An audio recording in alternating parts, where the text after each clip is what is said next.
Hey, what's going on, guys? Mush back at it with another video. Wanna go over the huge CyberPunk 2077 gameplay update. Multiplayer has been confirmed for the game, and it's been confirmed that the game will be seeing DLC, and free DLC at that. But I think some people are getting it twisted and thinking that all of the DLC is going to be free. You have to look at the verbiage CD Projekt Red used on Twitter, and I'll be assessing that and give you guys the update. Also, Cube World is taking the world by storm at this point after its most recent announcement. It is coming to PC with its official release, and it is seeing a release on Steam, so this is pretty exciting. Not a game that's necessarily up my alley, but I did want to give that a mention. And going back to PC hardware deals, I've been seeing in the comment section you guys really wanted me to mention more of them, and I will be, and I'll be parlaying this into dedicated videos pretty soon. But I do want to go over a great pre-built PC deal, a great pre-built gaming PC that is super cheap on that, and then a pretty good deal on 16 gigabytes of RAM, which is generally pretty expensive, but Best Buy's got the hookup at a pretty great price. Alright, first up, let's go over all of the information about a CD Projekt Red CyberPunk 2077, which we are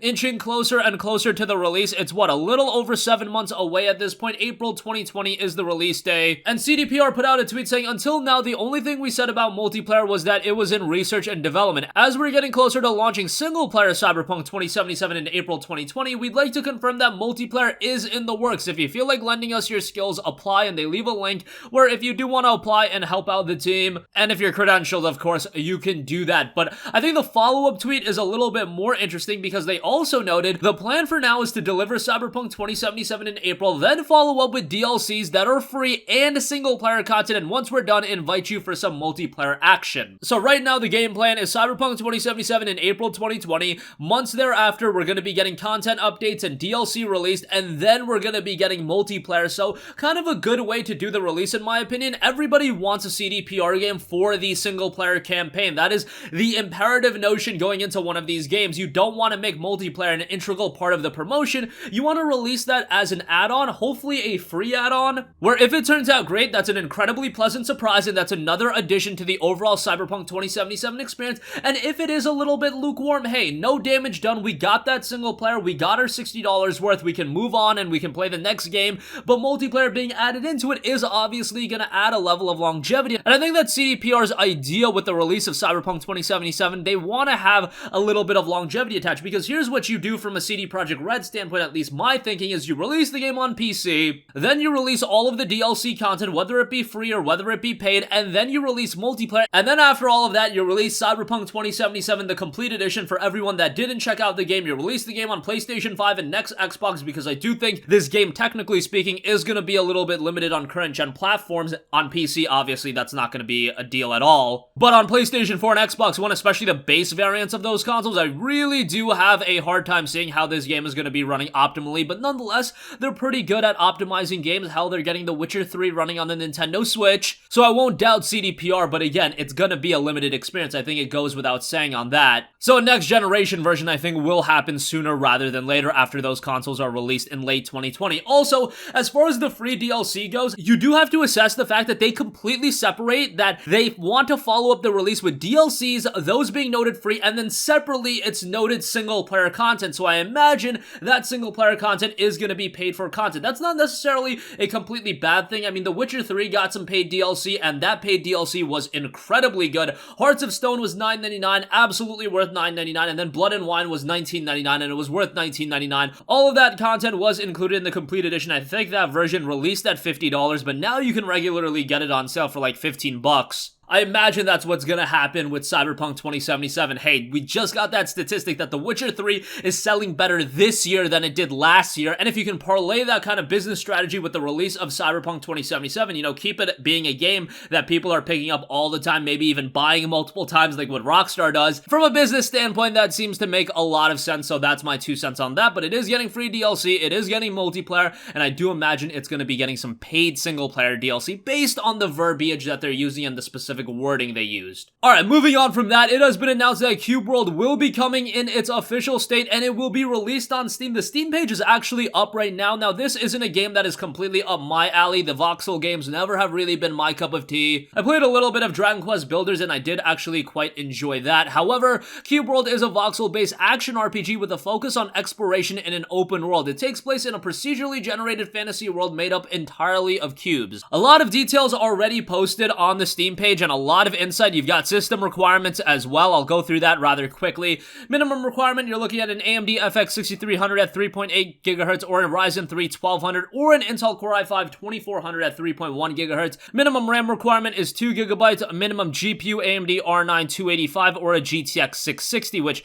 I believe the 285 is considerably better than the 660, so figure that one out. And then storage space, it is noting 500 megabytes. As far as recommended requirements go, recommended CPU is an AMD FX 8350 at 4 GHz, Ryzen 5 1400 or an Intel i7 3770 at 3.5 GHz or better, 4 GB of recommended RAM, and then an R9 290 or a GTX 970. Now, those are actually a little bit more in line with one another. As far as the minimum GPU goes, yeah, 285 is considerably better from the 660 if my recollection is correct. So that's a little bit of a strange one. It's gonna have partial controller support from the get-go, and I do believe it's slated to be released later in 2019. I think the rumored release window is October. Yeah, so it was noted around the end of September, October. We'll see if that sticks, but I imagine it will be coming to fruition. A long road for Cube World. It's been around for quite a while, went missing for a little bit, then it randomly comes back with updates, and now it's seeing its full release, so that's pretty exciting. Again, not really my cup of tea, but I know a lot of you guys are going to be all over that, so I did want to give that a mention. Okay, moving on from that,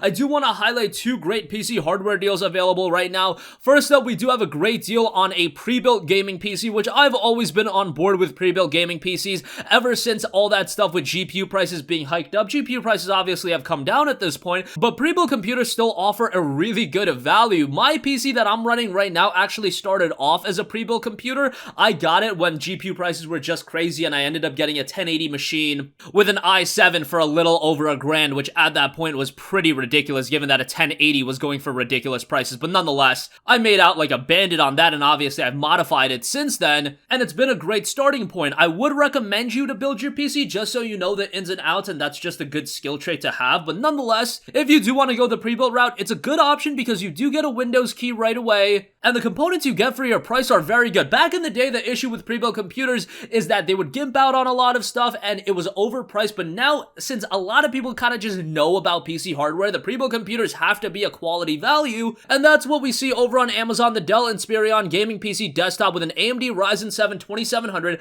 16 gigabytes of RAM, a 1 terabyte hard drive, no SSD, so that's a little bit of a bummer, but given the price, I think it's fine. An AMD Radeon RX 580, 4 gigabyte, and Windows 10 on there as well. All of that for $580. Now, could you build a PC with the similar components for around the same price? Probably, but if you throw in Windows 10 and that being, $80 to $100, I know you can get it cheaper, but let's say you buy a legit copy for $80 to $100. I mean, hitting a $580 price point with all of that hardware, you could probably do it. You're probably gonna have to look for a lot of sales, and I know that there's some of you guys that don't want to build a PC altogether and you do want to pre-build. They are very good options even to this day as long as you get a good deal on one, and this is definitely a good deal. Sometimes they are a little bit overpriced on Best Buy and Walmart and whatever the case may be. I know the Walmart pre-builts are absolutely insane sometimes, but this one, the Dell Inspiron for $580, I would say it's a really good buy. As far as performance that you're going to get, at 1080p, it's going to be really solid. The 580 is a quality GPU for 1080p gaming.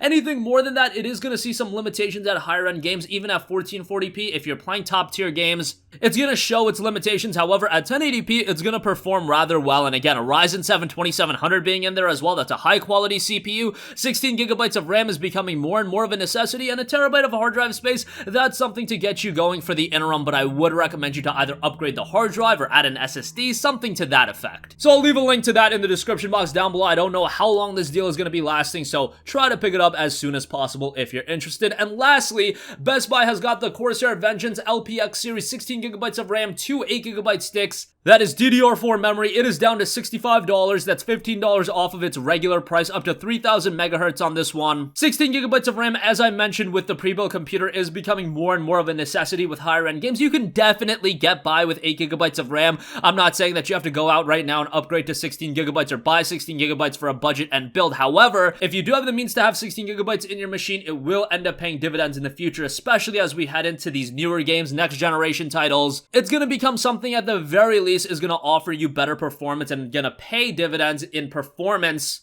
with a lot of these upcoming games, but you'll see 8 gigabytes does perform decently with a lot of the games coming out still to this day, but 16 gigabytes is becoming more and more effective, and for $65, I would say that's a pretty good deal. I'll leave links to both of those deals in the description box below. With the Amazon deal, I'll put my Amazon referral so I get a little bit of a kickback. Just want to make that as transparent to you guys as possible. And that's going to conclude this video. Again, CD Projekt Red has big plans for CyberPunk 2077 free DLC. I think we're getting paid DLC based on the wording, and multiplayer will be happening as well, but it all kicks off in April 2020 with the base game release, and that is going to be single player only, of course. Cube World is coming to Steam either later in September or early October, so a lot of reason to be excited for that, not from a personal standpoint, but I know you guys are super into that. Dell Inspiron RX 580 and Ryzen 7 2700 pre-built PC, 580 for that is really good, and 16 gigabytes of RAM for $65, a good deal on that as well. That's going to conclude this video. If you guys have a request for a future video, especially with the return of hardware coverage, if you guys have any budget builds you would like to see, hit me with it either in the comments section or you can shoot me a message on Twitter, whatever the case may be. That's gonna wrap up this one, and I will catch you guys in the next one. Peace out. Hey, what's going on, guys? Mush here again. Hope you enjoyed the video. As you guys might know, YouTube's notification system is sometimes a little bit wonky, even if you're subscribed to the channel. Maybe you're not abundantly aware that I uploaded a video. To remedy that situation, make sure you hit the bell notification button. This way, whenever I upload a new video, and I try to upload as consistently as possible, you will be notified directly of the upload, and you can watch it as soon as it goes live. I would really appreciate if you guys hit that button so you can stay up to date with all of the content I'm posting. But as always, guys, thanks for watching, and I'll catch you guys in the next one. Peace out.